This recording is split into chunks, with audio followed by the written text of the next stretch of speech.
used to be best friends, used to do good things together. Oh no, but no more. It's just a distant memory. My homie, buddy, cousin, it all just fell apart. I'm sorry. Nah, I'm not sorry. It's just a distant memory. Yeah, yeah. Say, who's the bestie? Tato Chico, come on. Tato Chico, come on. My nini. Say, who's the bestie? Tato Chico, come on. Tato Chico, come on. My nini. Say, who's the bestie? Tato Chico, come on. Tato Chico, come on. My nini. Say, who's the bestie? Tato Chico, come on. Tato Chico, come on.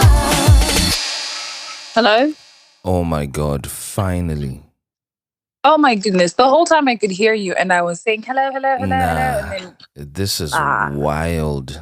it's his ancestors. They don't want to It's be. freaking 11 minutes of attempting to connect. This, yeah, listen, yeah. Whoever you dated and whatever this is about,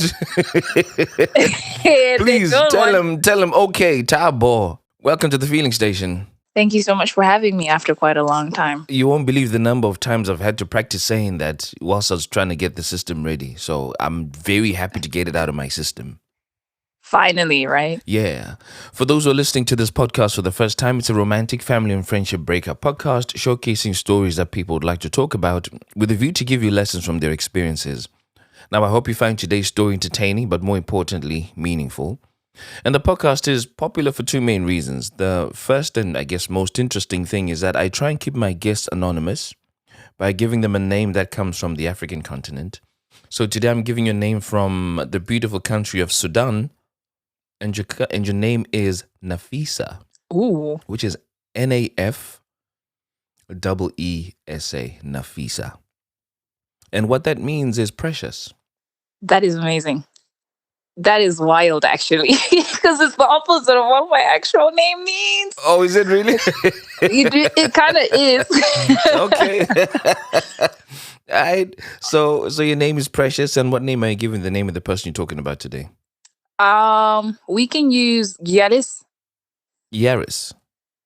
No, Giggles, like Giggles. You. Yeah. Say less. Say less. I don't even want to go into that because I think the story will make that name unfold. The name already has told the story. Yeah. Okay, so this is a story about Nafisa and Giggles. And the second reason why the podcast is really popular is there are real life lessons that people walk away with from the story that you're going to share. So what would you like anybody listening to your episode to walk away with today? Sure. So one of my lessons, the first one would be leave. Just leave. Wow, that is incredibly powerful because that's the most difficult thing to do in most cases. Yeah, just leave. Yeah. Okay, cool. Yeah. So number one is leave. And then my second one would be not everyone is meant to have children. Ooh, interesting you say that. Because this is a discussion we've had with a few of my friends. Yeah, I'm going to listen to how that pans out. Do you have a third one? Yeah, sure. The third one would be just because you're not loved at home does not mean you don't deserve it. Oh, yes. Oof, deep. Deep. I know, right? I should have done poetry. Yeah, you're real deep. And did you have another one? The last one is you cannot ask people to give you what they cannot give themselves. 100%. Somebody once told me an important saying which helped me with a critical decision I needed to make. And it goes, you can't give what you don't have. Exactly. So if somebody asks you for $10 and you only have one, you even though you want to, you literally cannot. You literally cannot pour from an empty cup, you know? And in the same breath, if somebody's asking for you to be patient and you don't have patience, it's just never going to work. So I really like lesson number 4. Cool, I'll play those back. Number 1, leave. Number 2, not everyone is meant to have children. Lesson number 3, just because you're not loved at home does not mean you don't deserve it. And then last but not least, you cannot ask people to give you what they cannot give themselves. I really, Mhm. really like that. Right, Nafisa, let's get straight into then. Tell me, where did you meet Gialis and where did you decide you're going to give him a chance? Well, Giannis is actually my father. It's your father! It's my dad, isn't it? Mad thing! Yo! Yeah, yeah, yeah. He literally took like the words, my daddy was a bedroom bully. Yeah, so I was just like, it's okay. Giannis. Giannis is Wow! befitting. There was busy assuming this is a romantic breakup issue. Oh my god. Those ones are that's another story. I Wow! think this was the first breakup I've had, really. Like, if that makes any sense. This is the first Look, do you know breakup. what? Then my first question is kind of irrelevant to be asking. How did you first meet him? Well, it's because your mom and him, had a bit of fun, and then then you came to the world. Needless to You say. know. Yeah. So I need to Yeah. ask you a different question. Sure. How would you like this story to begin? I think you could begin from, you know, um, growing up. Cool. We Go can for it. start with my childhood. Mm-hmm. So, looking at it, I think I was one. My Mm. dad left. He went out of the country. He went to. This is not the country he went to. I'll just use another country because Yeah. they're always nosy Of relatives. course. He Yeah. went Yeah. to Yeah. Yeah. Australia. Yeah. Mm-hmm. He went to Australia around the time I just turned one. And my mom was a young bride at the time. So I grew up with my mom for, I think, 2 more years. And then she left. She followed him as well. When you say young bride, what age are we talking? My mom married my dad when she was 19. Okay. Yeah. He was like 8 years older. Mm-hmm. Hmm. So it's giving grooming. But anyway, I digress. Yeah. 27. 27 and 19. I mean, if you Yeah. if you move it forward, did you say that's what how many year difference? It's not, it's eight. It's Eight. eight. Yeah, Yeah. a 30-year-old woman and a 38-year-old man doesn't seem so bad. 40-year-old woman, 48-year-old man doesn't sound so I mean, it bad. gets better the The older you older you are, but get, then when yeah. it's that age, they're Mm, like, when did they start dating? And then when did they decide, okay, we can move on and be okay. married? Yeah. But All then, right. yeah, that's what happened. And Yeah. then my mom followed my dad to Australia and then they started staying there together. So I had to grow up with my mom's parents. Mm, So our relationship was literally over the phone. It was always, we are trying come talk to your mom over the phone. Hi, how are you? It just felt like I was talking to strangers because I grew up with my grandparents so much and my uncles. It felt like they were just another extension of what our family was. mm. So I talked more to my mom over the phone than I did with my dad. My dad would just call and be there like, "Are you doing great in school?" I'd be like, "Yeah." He'd be like, "Okay, cool." And how I love yous where, I care about you. And I'm like, yeah, you know. And for me, back then, it just felt like, yeah, this man is very detached. He's not here and he doesn't care, you know. Mm. So as I grew up, I was just on some. My mom and dad are like figments of my imagination. Really, I didn't connect with them as much, so it was just a name thing. So with my grandparents, they were my mom and my dad. My uncles were sort of like my older brothers. Yeah. And then around the time I was 8, my little sister was born in Australia. Mm. And then when she was 7 months old, she was flown to Zim. Yo. Okay. Yeah. So then it was my sister and I and my grandparents. And again, it was just one of those things where they're like, oh, okay, my parents had a baby and then now the baby is with us here the whole time. And Do you know why your sister was flown back home? obviously, I think it was because they couldn't keep up with having a child in full-time work. Mm. And also, my mom was like, I don't want Nafisa to feel lonely or just feel left behind because her sister's here and she's back in Zimbabwe. Well, they could have done it the other way around by getting you to go to Australia. I mean, that was the idea. I don't know what people were trying to do, but it's okay. So yeah. So then a couple of years pass and then my mom comes back Sorry, to Zimbabwe. you kind of brushed that off real quick. It's a very sore sport. It's a very sore sport because a lot of cousins, Mm. right, like on my dad's side, were able to go to Australia, Mm. and then when it came to me, I was the only one that was left behind.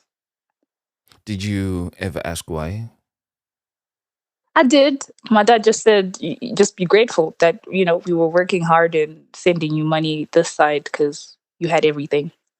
That was what he said. Wow. Okay. Yeah. All right. Yeah. So my mom comes back in 2013. I was 12 now, I was almost a teenager.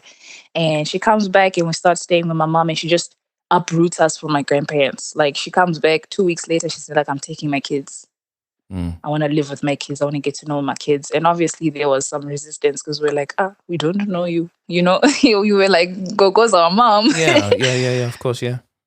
We were like, Gogo's our mom. You're just taking us, away from everything we know. And then we moved to, the northern parts of Harare. And Mm.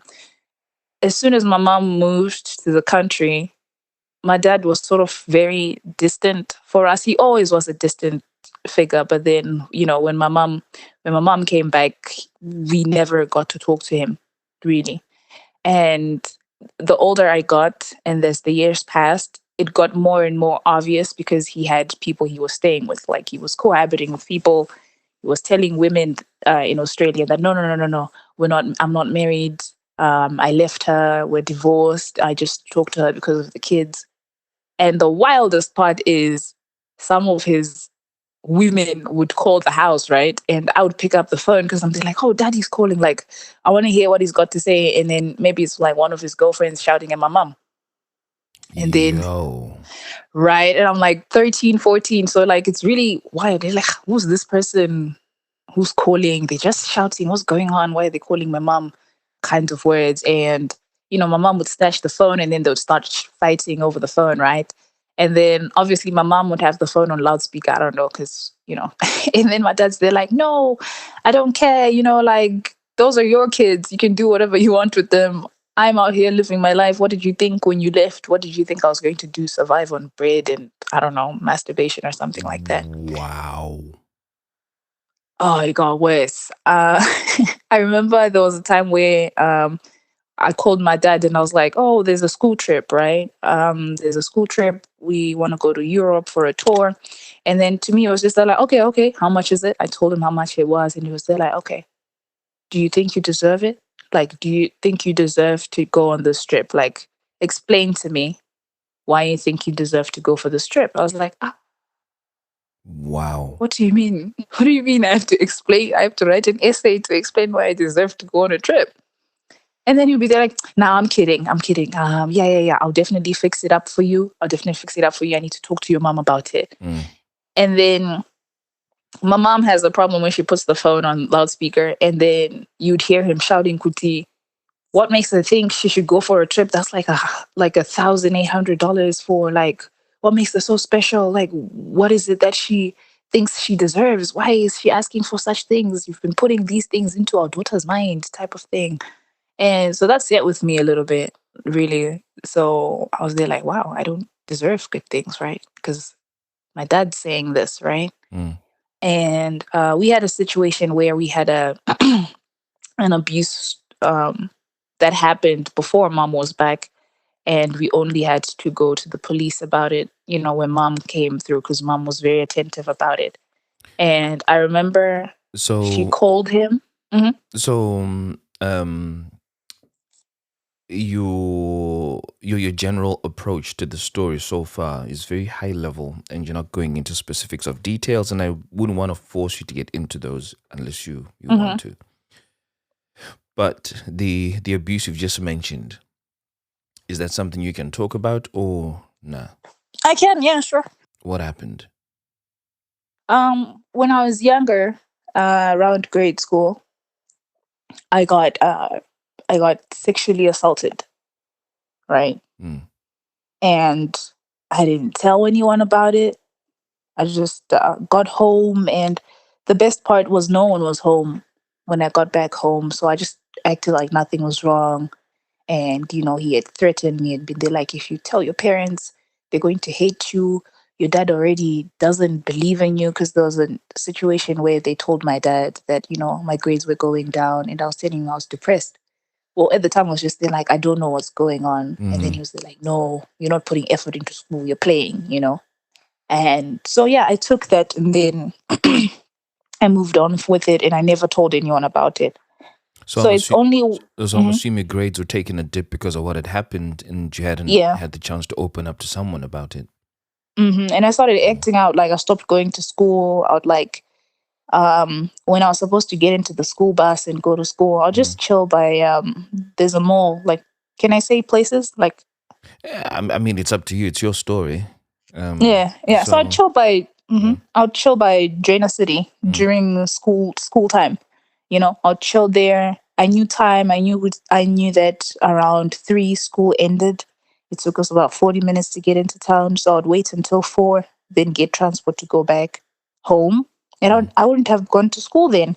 So there were some teachers who really liked my grandmother, and they'd call and be like, "Why are you not bringing, you know, Mm-hmm. Nafisa to school?" Mm. And then she would get frustrated. She's like, "She's coming to school every day, you know." Wow. And obviously, I had to lie my way out of that one. I had to Yeah, lie my yeah, way out of not going to school because I couldn't tell them that this is what happened. yeah. Okay. Yeah. Normally these kind of things, one, the people don't talk about it. One, because of the fear of the threat that's Hmm. come from the perpetrator, or two, it might be just the knowledge that even if I do say something, I mean, nothing's going to happen. As in, the person who's done the deed is not going to be reprimanded or put to task with the law, or even if you take it to, say, the police. I've heard instances where the first question that the police say is, "What did you do?" You know, What were you wearing? what were you wearing? But what did you do to make this Hmm. person do this sort of thing? So I can understand why that might have been a difficult thing for you to bring to the fore. Now, when you say that Yeah. you were in your grades, what kind of grade are we talking? 5, 6, Around 5, the beginning of 5, actually. which would make you about 10 years old. Yeah. Yikes! Yeah. The wildest part is the police here have a sector which they call something like victim friendly, and there's nothing friendly about them. No. You know, you go there and they make you feel so scared. It's like they're Mm, threatening the information out of you, and you leave out certain details because you're like, this is already scary enough. mm, So it then makes it harder for you to put out a statement and all of that. But yeah, that happened, and so after mom came back, I think I don't know, I had a sort of infection, right? It wasn't big. I think it was a yeast infection or something like that. And we ended up going to the doctor. And then the doctor had to take a look and he was like, something, yeah, there is, but there's something else that could have possibly happened here. We're not just looking at an infection, right? And my mom had to shake the truth out of me for real. She was like, "No, we're not going anywhere. And you tell me what happened." And then, I ended up telling her the story, and immediately we started moving about to start getting a police case, right? mm. And I remember at that time the house was still being built, the house that my mom and I moved into, so we would sleep in one room together. And I remember I was sleeping on the floor with my younger sister, and my mom was on bed, and she called my dad. I couldn't sleep that night. She called my dad at night, and she was telling him the story. Mm. And he was there like, it doesn't make sense to me. She's not even all that. Like, Oh she's not that hot. my And God. then my mom was sort of shaken about it, and she didn't say anything. And then he was just there like, well, just don't tell my side of the family about it, you know? Oh my God. So I can say that's when I can safely say I did not like him from that point going forward. I mean, I didn't like him already. I just didn't care for him after that point. So after that, after he said that, I never cared for him or tried to even have a conversation or relationship with him. So the women kept calling as we kept growing up. The women kept calling. He would call us just to say, "Oh, are you doing good in school? Because I'm spending a lot of money on you." And you just say, "Yes, I'm doing good. I'm doing that." And when there'll be like sports or trips for school, you know how these private schools are. Mm. He would ask you like, "Is this supposed to be a reward for what you're supposed to be doing, which is getting good grades?" And so, sometimes my mom would try to like cover up and be there like, oh, your dad decided to pay for this trip, but you know very much well that she's been working hard and she's been saving up for you to go for that trip. Mm. So never liked the man after that. And then the year that I was turning 17, one of his girlfriends, actually, one of his girlfriends, right? His brother had a wedding in Australia. And so they flew out his parents. And at this wedding, he attended with one of his girlfriends, Ay, as ay, his ay, lady ay, lady. ay, ay. Yes, he had his lady on his arm. She paid for the limousine. She was fathering the aunt, and she was making sure. She was the one. And they had the wedding and everything. And um, my grandparents knew about her, and they were introduced to her. And they used to talk because she would send gifts apparently. And I think they had an argument with this lady because she wasn't the only one, really. They had an argument with this lady about my mom because my dad had said, no, we're divorced. Like, we're divorced. Um, her and I just take care of the kids together. Mm. So this lady was like, okay, sure. If you guys are divorced, then you and I can have a wedding. Mhm. And my mom and my dad had a wedding, a court wedding. So they were married and it was recognized by the government. So they couldn't go forward with the wedding in Australia, the marriage in Australia, because he's already married. Mm. And so she found out about it. And then she went to Home Affairs and then she got him deported. Yes, girl. She got him deported. She was like, you're not worth my time. Yes, girl. I will ruin your life. But interestingly enough, right? Yeah. Did that mean that his stay in Australia wasn't regular? It was illegal. Oh, It was illegal. Shit. It was illegal from the start. Because around the time girl. we went. So I mean, sorry, I shouldn't be celebrating like that. I still need to be sensitive to the fact that he's your dad, but Aish, man. Hey, bruh, I don't know. Like, I remember I've told my dad before, and I was like, always pray you die first. Because my mom wants to pass first. Yeah. I don't know who take care of him. Okay. But, Hey, so she got the man them deported. Okay. So when the Home Affairs takes him, instead of telling us that he got deported, he's then like, okay, I've just decided I want to come back to my family. Whatever. I've just decided, it's just the spare of the moment. I'm not even gonna pack like the furniture and everything. I'm just gonna pack a bag and come back to Zimbabwe. And when he landed in Zimbabwe at the airport, he and my mom had fought already because he told my mom, you know what? I don't care about you. I don't need you.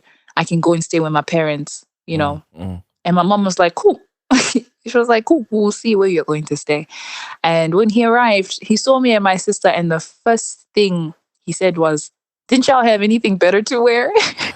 Yo, wow, this man. Oh my goodness. And we saw him when he was coming we saw him. Like, if you see him and me, we're the same person.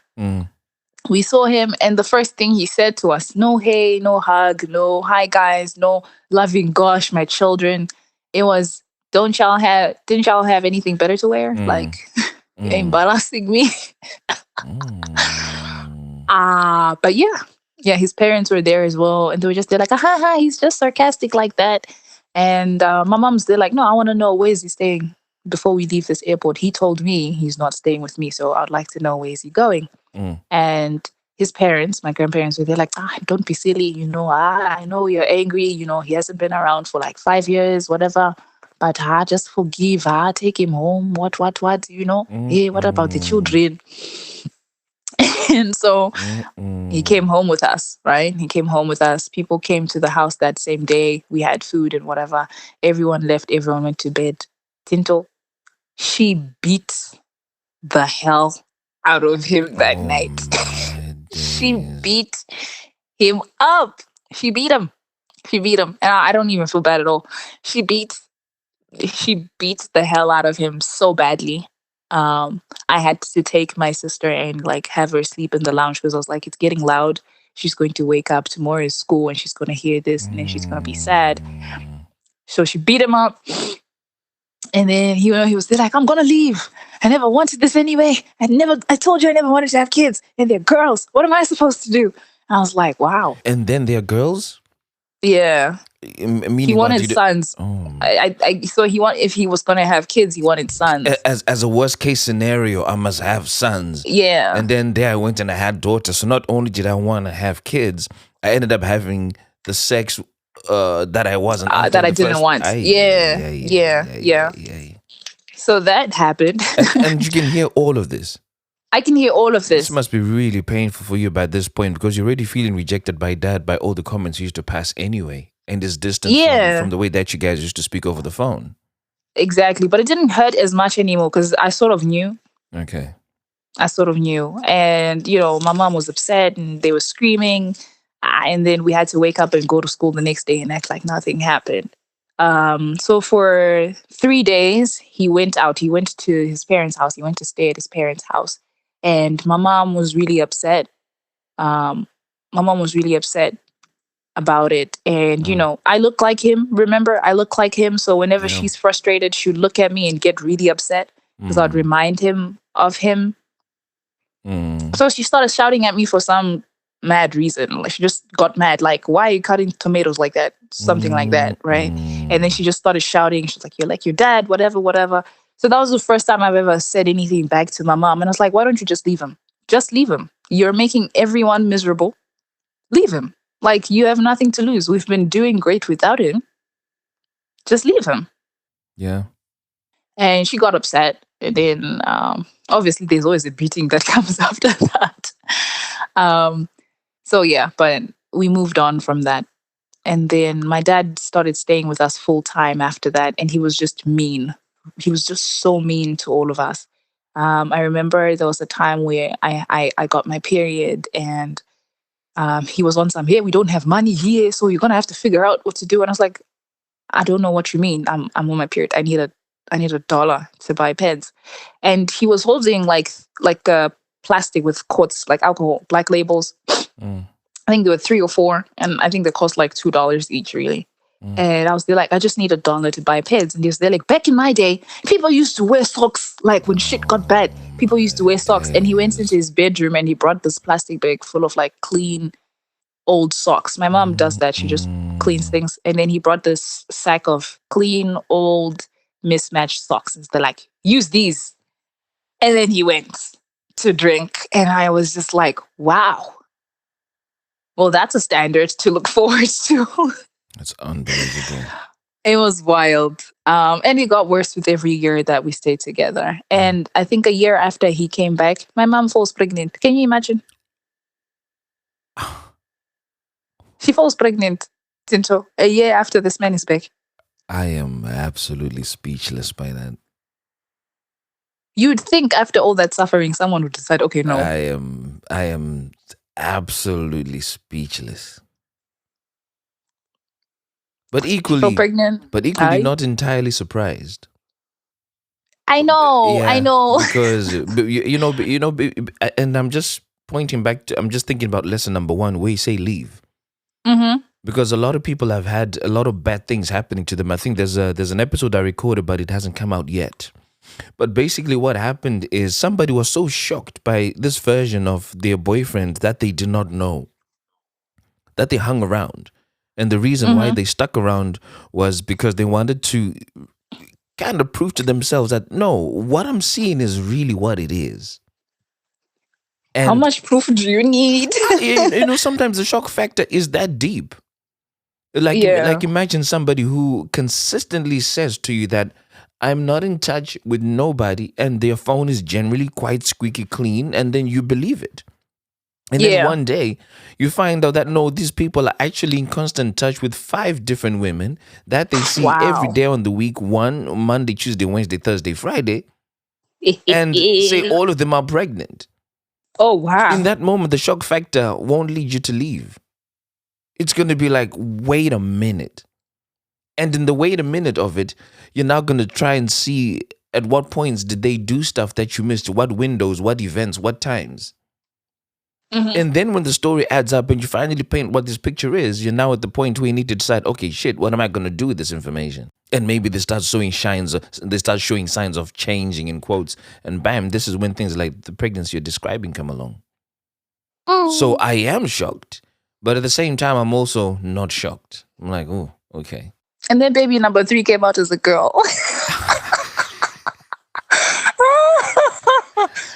Oh my goodness. She came out as a girl. It was a girl. And the worst part is the baby came around my last year of high school. And a lot of people never saw my mom around that time when she was pregnant, and they hadn't seen, well, they saw me and I had lost a lot of weight because I was so stressed. I was so depressed. I was going through a lot. I was suicidal as well. And so everyone thought she was mine because she kind of looked like me. Wow. So when we would go to family gatherings, people would ask my dad, like, Nafisa had a baby. And he wouldn't deny it, but he wouldn't be upright, like, no, that's my daughter. You just be like, what makes you think that? He wouldn't be direct, like, no, that's my third daughter. You just like laugh about it and keep it going and make it look like I had a baby. I wonder why he was like that.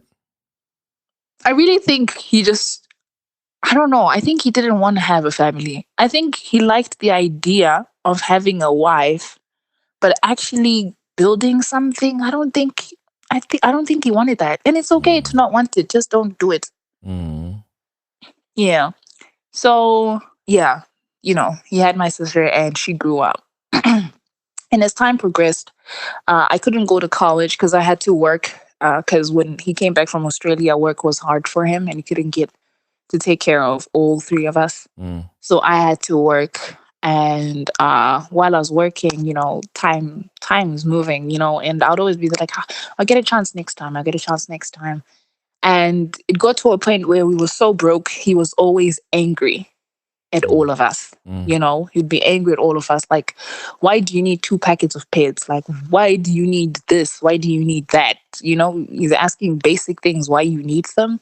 So I got to a point where I decided I wanted to move out. At 19, I decided I wanted to move out because it was just so bad. Every day living there, I just felt more and more suicidal. So some of the stuff that was making you suicidal was the tension in the house between mom and dad and the things he said to you and how he treated you.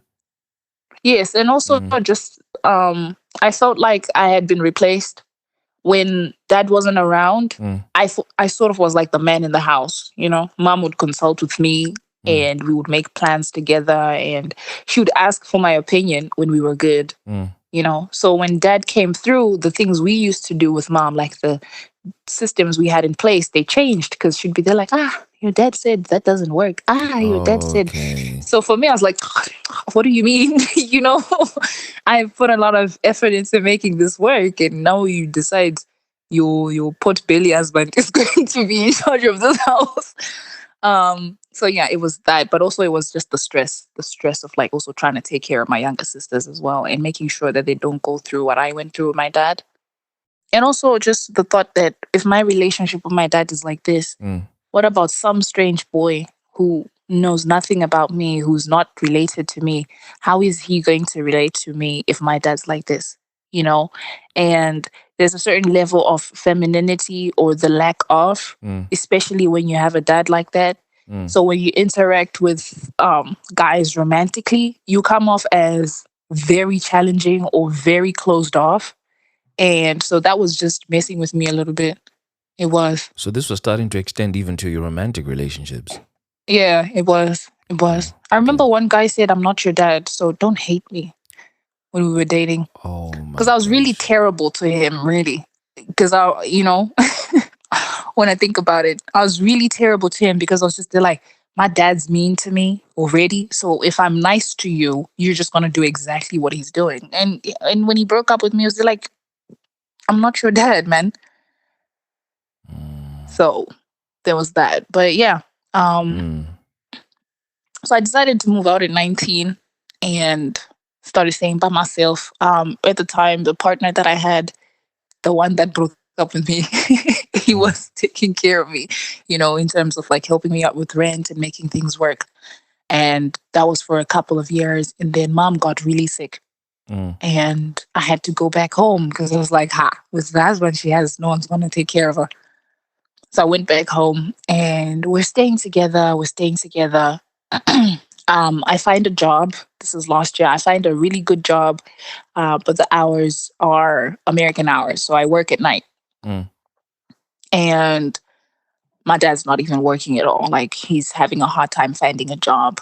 And so I'm working all the time. And weekends, I'm trying to fill it up with like social events because my job really takes away that social life. So if you link into that, you're just going to be a dull person. So I was investing in my hobbies, working on myself, listening to TED Talks, great podcast, just trying to do better, reading books about self awareness and emotional intelligence. Mm. And my dad would pass by and I'm listening probably to a TED Talk. And then he would just like knock on the door, like, you're not American, like, get out of your head. Hey, like, you're not better than me. And I'm like, where is this coming from? Mm.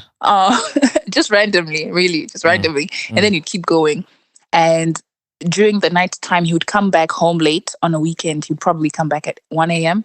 And he would knock on my window for me to open the door for him. So if I didn't open the door in time, he'd like throw a fit, like bang on the window, like, this is my house. Like, I come home whenever I want and you got to open the door for me. And I would, I would go, I would open the door. I would try to heat up his food as fast as I could because I just want to go back to sleep. I have work tomorrow. And one specific day, I was looking for another opportunity, really. And someone called me nighttime. And for them, it was like during the day. So it was clashing here at home. And I'm on the phone and he just came back from wherever he was coming from. He's still like, hey, I'm hungry. Like, do you not recognize that I'm a man? I'm hungry. You gotta fix my plate as fast as possible. In my head, I'm like, your wife is there. I don't know why. I don't know why you're making this my responsibility, but okay. So I'm on the phone. I'm trying to get this opportunity, Tinto, because I'm there like, this would do wonders for my career, even though I don't have the education for it, I'm there like, I'm trying to impress this person over the phone and I'm trying to take out his plate, put it in the microwave. And he comes into the kitchen and he's screaming. And he's there like, I don't care about this prostitution nonsense you're doing. This is my house. You cannot be on the phone fixing my plate. I am hungry. Tell those people that you hoe around with that this is my house and they can't be calling you this late. And this person can hear what's going on in the background. So I keep looking at him. And then he's like, I'm hungry and my plate should be on the table now. And then he leaves. And then my mom's in the kitchen. She didn't say anything. And I just say to this person, I'm sorry about that. Can I give you a call back? And she's there like, look, hon, I love you. I just, my boss really just wanted someone to, do this. So let me know if you can do it tonight or not, because it was like a last minute thing and it was like a favor. So I was like, okay, cool. I'll call you as soon as I can. And then I go on to heat his food up and then I take it to the table and he has one of his friends there. And I was really upset. And I look him square in the eye and I was like, look, I recognize that this is your house and I respect that. But you should have asked first. Or you should have just waited for the call to end. And then I'd have told you that this is this and that and that. And then he's there like, I don't care. Like, auntie, you stopped talking on the phone and you've made my food, so I'm cool. So I was like, no, you have to hold yourself accountable. Can you apologize? Because you just ruined an opportunity for me. Because I didn't get it after that, obviously. Shame. And he was like, no, I'm not going to apologize. I don't owe you shit. I was like, okay. And then I left. And then I decided, okay, that's when I decided, okay, I'm going to move out now permanently. Yeah, it makes sense. Yeah. And the week after, I got really sick. I got really, really sick. And it was a Monday. And the weekend off, I had gone for a modeling gig. And then the other one, I had gone for a photography campaign. So my mom was upset with me as well because she was there like, hey, you didn't spend the weekend with me. So Monday, I wake up and I'm sick. And I'd spent the whole weekend and I was out and about. And my mom's there like, no, you can't say you're sick on a Monday when you spent the whole weekend out and about. You're going to work. And I'm like, I am sick. I am literally sick. I looked like a zombie, Tinto. And I, as a dying option, I just tried to call my dad and I was like, can you please pick me up and take me to the hospital? I'm really sick. It's like, hey, you think money grows on trees? Where's the fuel money just gonna come from? Hey. And I'm like, don't worry, my company pays for my medical aid. So all you gotta do is drop me off. And it's like, oh, because now you pay taxes, you think you're hot shit? I'll come when I want to. So then I was like, okay, cool. I'm just gonna in drive. I'm just gonna in drive because I was really sick. And he was there like, he just came back home after I had gotten ready to leave. He's there like, I'll take you, fine. I never said I wasn't going to. And then I'm like, okay, cool. This saves me money. I get into the car, and he's supposed to leave me at point A. He leaves me at point C. He's there like, the least I've done is take you into the town, so you should be grateful. And point C is really not helpful because if I'm to walk from point C to A, I'm going to be late and I might just collapse along the way. So I call work and I'm like, look, can I please have a shuttle to the hospital? I'm sick. And thankfully they send me one and I go get treatment. And the doctor's like, you look terrible. You know, you need to be in bed. And I was like, I can't. I can't. She writes a letter. She's like, 3 days leave. And I was like, thank you, but I'm not going to use these leave days.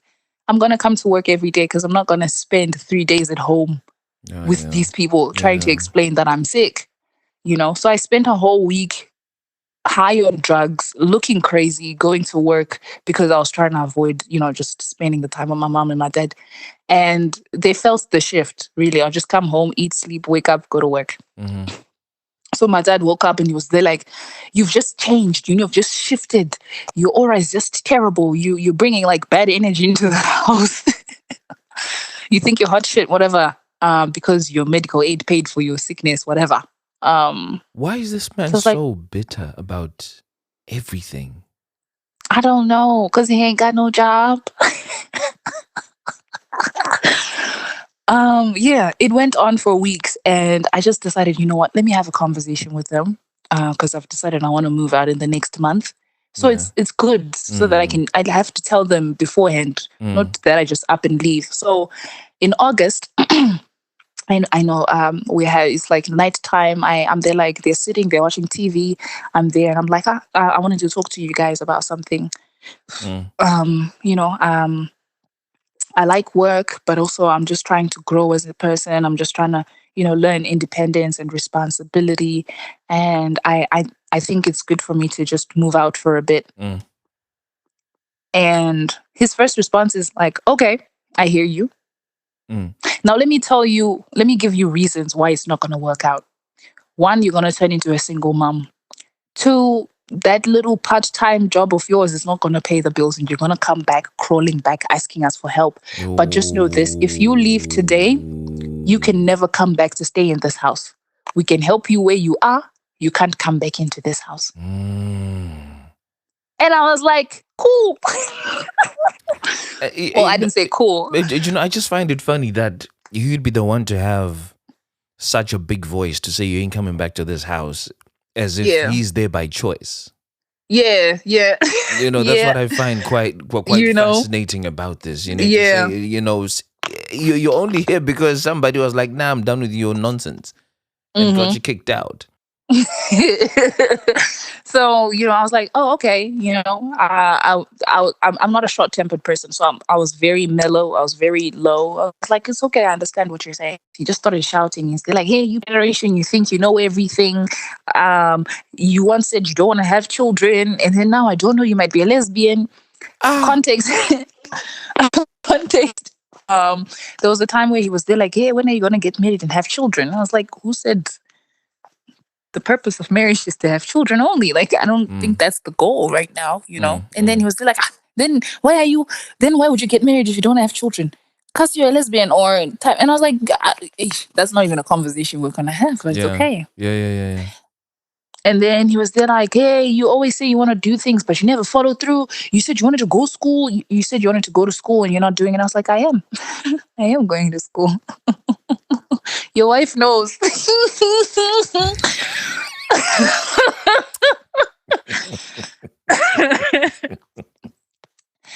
I was going to school. I just never told him because, I was looking at it at a point of view that his ego's so big. If I tell him I'm paying for school for myself, he'd just Yeah. throw a fit. Yeah.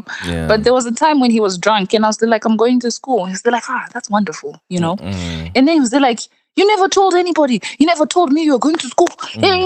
You think you're big now. He always brings up the fact that I pay tax, which I love, which I really love. He's always like, you think because you pay taxes, you can do whatever decisions you want in your life. Hey, I made you, whatever, whatever.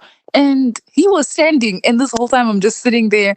And he's like, did you tell me? I was like, yes, I did. You were just not listening. That's literally what I said. The way I said it is exactly what I said. And he said, me, listen to you. Are you telling me to listen to you? And then he decked me right on my forehead. What do you mean he decked you? What does that mean to be decked? I don't know if it was a punch or a slap. I don't know which one it was. All I know is like got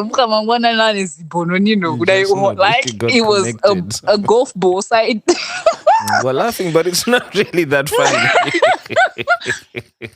He decked me on my forehead. I don't know what it was. A punch, a slap. And I'm in shock because I'm like, I didn't do anything to you. Because I'm trying to figure out, did I say anything disrespectful? I was trying to check, was my tone okay? And then he slaps me across my face. I'm in shock. So I put my hands up to like block my face because I'm like, look, sir, I gotta look pretty tomorrow. I'm sorry. You can hit everywhere else, but I gotta still look pretty when I go to work. And he starts beating me. And my mom, the first time, she's like, she didn't stand. She was like, and then and then my dad's a tall man. I think I don't know, he's like 2 inches taller than me or so. Yeah. And so he starts to go to grab my legs. I don't know for what reason. I was wearing very loose fitting sweatpants. So the moment he grabs my leg, the sweatpants start feeling like they're being pulled down. And for me, really, it was a traumatic response. I'm there like, I've been here before, Someone's put me in a situation where they've started pulling at something I was wearing down there and it wasn't a good feeling. So I didn't, I just started flailing. Like I just started throwing my arms everywhere because I was trying to be there like, no. I'm back to that place again when I was 10. And my mom thought I was trying to slap this man. And she's like, oh, Nafisa, what are you doing? And so he drags me and then I fall onto the ground.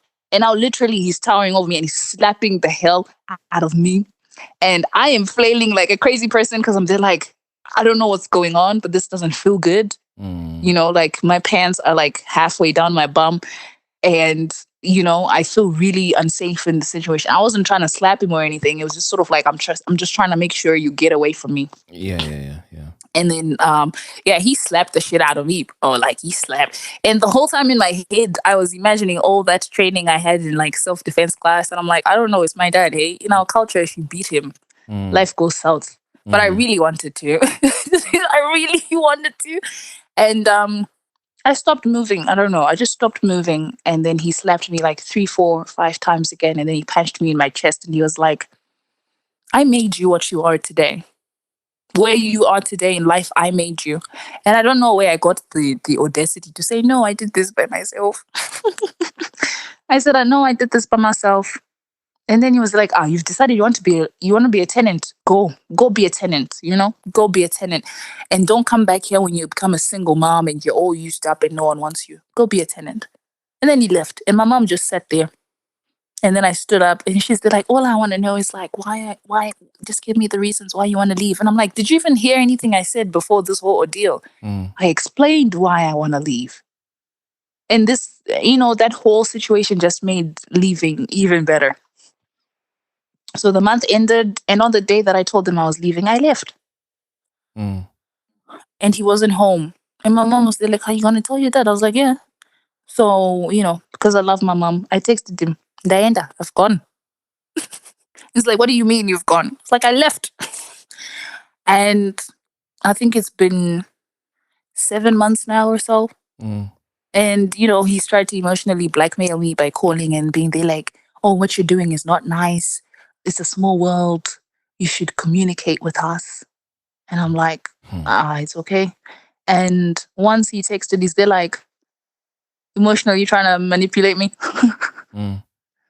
He's like, so I'm going to die without knowing where you stay. And I boldly and calmly said, look, until you stop making this about you, you will never know where I stay. Mm. And here and there he sends those threatening texts. Yeah, your family. Yeah, you are. He started sending me those Facebook reels where they're like, children of today are abandoning their parents. They're going no contact. And I think one time I was really upset because I was going through a romantic breakup. I sent him this reel that had a guy who said, I'm never going to listen to dating advice from my mom because just look at my dad. And from that moment, he has never texted me again. So, You are out of words. I can hear it. yeah, for many reasons. Mm-hmm. One, obviously, the initial shock where I thought that we were talking about a romantic breakup, but it turns Yeah. out that it's a family one. Mm-hmm. And then two, just getting to terms with the fact that the relationship was so distant from the get go. And then number three, the lack of support when you had sexual abuse. We never really spoke about how that ended because that got reported to the police, right? Yeah. Okay, but was the person? No. Remember what I was saying that when you first go to speak to the police, the Yeah. victim friendly unit, Mm, they're not accommodating. So sometimes you brush over certain details because you're like, I'm embarrassed, I'm shy, and they're making me feel like it was my mm, it was my fault. mm, So when you get into court and then you're now testifying in front of a judge, your statement has certain missing things, and they're like, well, you didn't say that in your first report, type of thing. And yeah, also the time it took for us to report it, it was just one of those things. It was just hectic, really. I get it. So there's the disappointment from how that panned out. Dad comes back, displaces you, is verbally abusive now that he's closer, and then he then pushes that a step further by being financially abusive, not giving you the support that you needed, and asking you that you use a sock for your sanitary care. And then he becomes physically abusive too. All of this Hmm. is a lot. And it doesn't matter what age you are because this was happening when you were older, but abuse is abuse regardless of the age. But then through most of it, you're able to find the funny side of it. Hmm. It kind of got me conflicted to say, okay, do you know what? You might have dealt with this. You could be in a good space, or it also could be a coping mechanism. I don't know. I can't tell. Hmm. And I would love it to be my business, but I'm not that way inclined or trained to understand to make it my business and give Hmm. the Hmm. support that I can personally. But I could get you connected with someone that could give that level of support. And Hmm. and I don't really want to get into the details of which one of those two is it? Is it a coping mechanism? Is it that generally over with the story? I think, I mean, unless you want to share, it's not a question I want to ask. I'm just expressing how it's left me feeling because it said I was speechless. I am genuinely speechless for a lot of reasons. Yeah, I think it's a coping mechanism, really. It really is Okay. because it has messed with a lot of relational situations. Like really good romantic endeavors Mm, have have just ended because I have been sabotaging a little bit of it, okay. or the Yeah. moment they give me a sense that they might be like him, I'm just like, you know what, it's okay, we don't have to do this. Mm, um but also it's one of those things where when I think about it, I have to laugh about it because at the end of the day it would eat me up and I would go back into a really bad space. But yeah. mm. Okay. Would you describe the space that you're in now a good space? I can say I'm okay, I guess. Really. We don't talk right now with my dad. Like we don't talk, we don't call each other. He Mm, doesn't text me. He talks to me through my mom.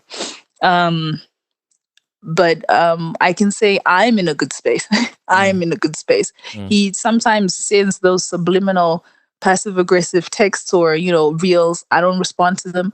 Or when I really am in a mood, I can, throw some shade and then he goes quiet for a month or two. So I don't know what good looks like for you, but for me, I'm good. What's his relationship like with your other sisters? It's very terrible. With my second sister, he's very ready to fight with her. Like he's very ready to fight with her because she's not like me. She's not gonna stand up for herself. She's just gonna run away. So Mm. he's always ready to be shouting and screaming and making her feel small. And with my youngest sister, she already has abandonment issues because he's always been that type to like run away, like sneak out the house or like be like, wear your shoes. We're about to go out. And then he's out, and now she's just left there, like, where did he go? And it's bad. So, yeah. Yeah. So Mm. sometimes I just have to be present and show up and be like, it's okay. You're fine. It'll be fine. It gets worse. So, yeah, it's a terrible relationship with my younger sister. Yo, the lessons are very alive. And the leave I get because you have found a situation to be toxic and healthy for you, and it's messing with your peace, and you've decided to Hmm. leave. Congratulations for leaving. Thank you very That much. that that couldn't have been easy because I think most children would really want to have a healthy relationship with their parents. Yeah. But you've seen that, nah, let me bounce. Number two, not everyone is meant to have children. This has really hit home in many ways. I'm such a huge advocate of having children, but that's because of the relationship I've decided to have with our son. Mm. And it's it sometimes clouds judgment, and yeah, I think in a way pushes us to be a bit judgmental of those who are not great with kids.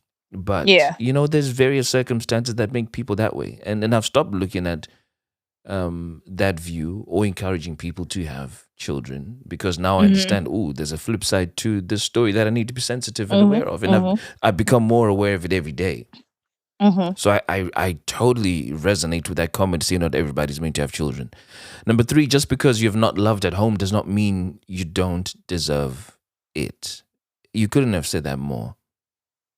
And for me, you know, just by the way you've described about how it's impacting your relationships and how sometimes you sabotage them because of what you've been exposed to and what you've experienced. Mm-hmm. Yeah, I don't know if you're getting help for that or feel the need to get help. Uh, Yeah, there is. There mm, really is. Um, every really, to be honest, every day there's always me putting effort into trying to do better. I mm, think one of the things I'm grateful for is becoming self-aware and recognizing that I actually do these things mm, and actively try to fix them and actively seek help. mm, um Really, most of the time when I get into serious relationships, I'm always like, you know what, I think counseling would be great. yeah. Because there's certain things I might be blind to that I do that Mm, I wouldn't want you to think I'm doing intentionally because I'm a terrible person, because it's a trauma response. So I think mm, counseling would be great so that those things are pointed out and we can work on that. yeah, yeah, And yeah. then, yeah, if that doesn't work out, whatever, we at least I walk out of that relationship knowing that, okay, in counseling they said this was an issue with me and this is how we worked on it. These are the systems we put in place to become a better person. And yeah. Okay. I'm just gonna put a call out there. If you're a feeler and you're really, really, really capable of supporting my guest Nafisa, my friend Nafisa, with this situation, please, please, please, please hit me up in the DMs because, funny enough, and I hope you don't mind me saying this, someone Mm-hmm. just 2 days ago sent me a Mm-hmm. message after they listened to a couple of episodes, and their Mm-hmm. comment to me said, it continues to surprise me the extent to which people have been abused back home. Yeah. And then I had a comment to say, the more that I engage with people, the more this is coming to light for for, Mm-hmm. for myself as well. And then Mm-hmm. a very good therapist that I'm connected to, who I'm doing work with in conjunction with the Feeling Station, said to Mm-hmm. me, what you will find is a lot of this abuse that is happening is post 1980. And I always wondered Mm-hmm. why. Yeah. But that is the point at which a lot of black men were now allowed to actually work in the city and they started realizing a certain amount of money that they didn't have before, and with that they've Yeah. assumed authority over women in quotes, and that authority being abuse, Yeah. because they can attract with money, suppress with money, and violate with money. Very true.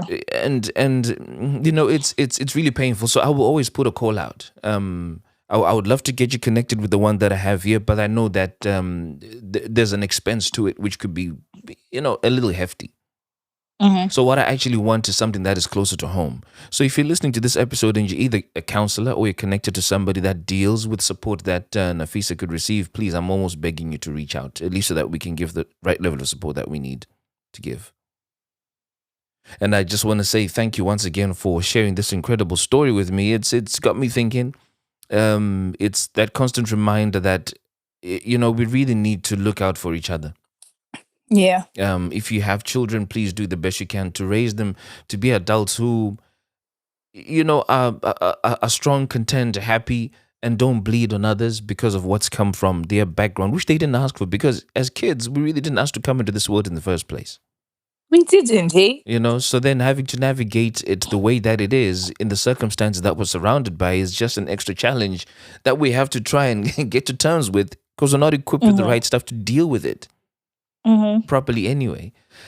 So, you know, going on to your last one, number 4, you cannot ask people to give you what they don't have and they can't give themselves. Yeah, I mean, say less. You got nothing more to say about that. That really, really landed from the story that you shared. Yeah. Nafisa, thank you, man. Really appreciate this. I'm so grateful you had me. I'll come back for a romantic breakup at some point. Yeah, it would be interesting to to get a sense of what that is looking like for you. But yeah, you know, I really hope it pans out, and I'm really hoping that somebody extends their generosity for the skills that they have to support you through this. I'll keep you posted on how that pans out. No, thank you very much, Tinto, for having me. I'm very grateful that you gave me some of your time to hear the story, and that you are also trying to help me as well. Also, I am cute, so as well, Hey, you know. Don't let the trauma fuel you.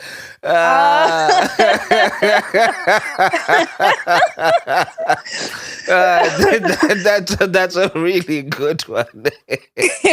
Well, what you be interested Just to putting know. it out there. Putting it out there. Yeah, you know, I was just gonna back that up and support that and say, hey, feel as you've heard for yourself, okay? Nafisa is really cute. Right? Nafisa is really cute. I love a girl too, just underground, because you're Fine, she's cute and she's a lover girl too. So I buy tires apparently. you buy tires. I did. Valia, I'm telling you, there was a Valentine's though that happened a week before. He broke up with me because of his ego, and I had bought tires. So I went to the shop and I went and cried, and I was like, "This man broke up with me, and I can't keep these because I don't know what to do with them." And then I had to take them back. I had to take them back. It's okay. It's okay. Yeah, you've got many dimensions to you, my friend. And okay. So for those fellas out there, right, I have somebody here, Nafisa, who's very self-aware about where she is emotionally. She's been very honest and transparent about her background. And I get the sense you're really trying to do better for yourself, at least in the romantic space. So 1, she's told me she's cute, right? And then number 2, she said that she's a lover girl, and 3, she buys tires. So hey, imagine what more can you want? You guys kept rolling. She's a giver. She's a giver. So anyway, hit me up in the DM if you guys want to start talking. I keep talking about how I need to start linking up people, but people have come with a whole heap of their own problems. But it's inspired some ideas that I'll share with you offline. Yeah, but you guys been listening to another episode of The Feeling Station. I'm your host, Tinto, and I would catch you in next weekend's episode. Peace. We used to be best friends, used to do good things together. Oh no, but no more. It's just a distant memory. My homie, buddy, cousin, it all just fell apart. I'm sorry. Nah, I'm not sorry. It's just a distant memory.